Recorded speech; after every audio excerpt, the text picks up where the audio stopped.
Hello for the 28th Sunday in Ordinary Time, using only the Gospel, Mark 10, 17 to 30. And it deals with only two kinds of good: good for nothing and no good at all. Well, it goes like this.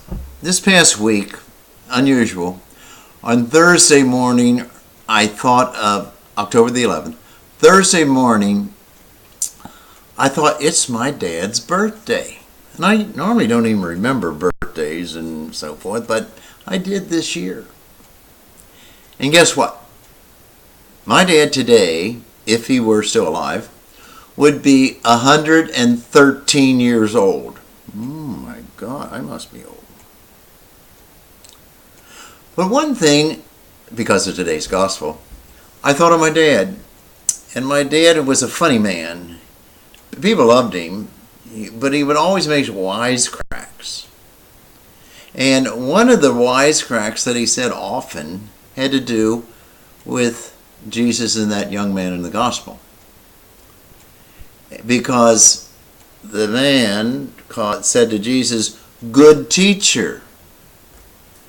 And Jesus is saying, "Why you call me good? There's only one good, and that's God alone. Don't call me good." Well, my dad would talk about, he was a good man. She was a good lady, or whatever. And my dad would look him straight in the eye and say, "There's only two kinds of good." And then people would say, "Well, what are they?" Good for nothing and no good at all. And then he'd laugh, and the other people would laugh. And that was my dad. But I couldn't help but think that question of inheriting eternal life for that man to Jesus, he calls him good teacher, and then Jesus comes out with that. But his concern, that man, was to be a good man. What must I do to inherit eternal life? And Jesus, the good teacher, but at any rate, Jesus, he gives the answer. The guy said, "I kept the commandments all my life." And Jesus says, minimally, the law or the commandments, that's all you have to do. Don't kill anybody. No. Did you commit adultery this week? No, good. Have you stolen anything this week? No, good. If you prayed to God or worshiped God, gone to church. Good. You got eternal life. But the man wanted more. The man, like men and women today, we want to be perfect or think we're self-perfect. But he wanted more, and Jesus says, well, if you want to be perfect, there's one thing lacking. Go sell all you have, give to the poor, and come follow me. This certainly isn't the minimal, like the commandments. This is the maximal, like perfection. I think sort of like St. Francis did. He did it. How many people do you know would go sell all they have and give to the poor? I don't. I'm not going to.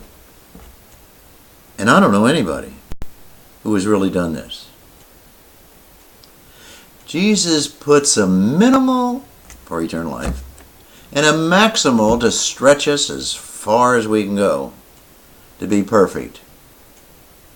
And he does that in not only just go sell all we have, give to the poor, but he says anytime anybody ever maligns you or hurts you, forgive them. Not 7 times Peter, but 77 times Peter. Always. We don't use this, but if somebody strikes you in the face or strikes you on the cheek, turn the other as well. If he wants something from you, your clothes, give him everything. That's perfection. And we know that we don't get there. And so sometimes we make two mistakes. We try so hard And we're always dissatisfied. And we don't even like ourselves or love ourselves, and we're not happy campers. Because Jesus said I'm supposed to be perfect, and by golly, I'm going to be perfect. And you're not. And you're disappointed. And you're not a happy camper or a happy person. Or you just give up and say it's impossible. That's crazy. I'm not going to try. All Jesus wants us to do, minimally, keep the commandments and try to be better. And relax. And accept yourself.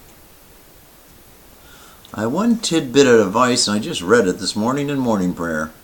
And it comes from 2 Corinthians chapter 12, verses 9 and 10. It's the insight that Paul gives us relative to where you are and how perfect or imperfect or sinful or weak or great, whatever. Paul says, I willingly boast of my weakness,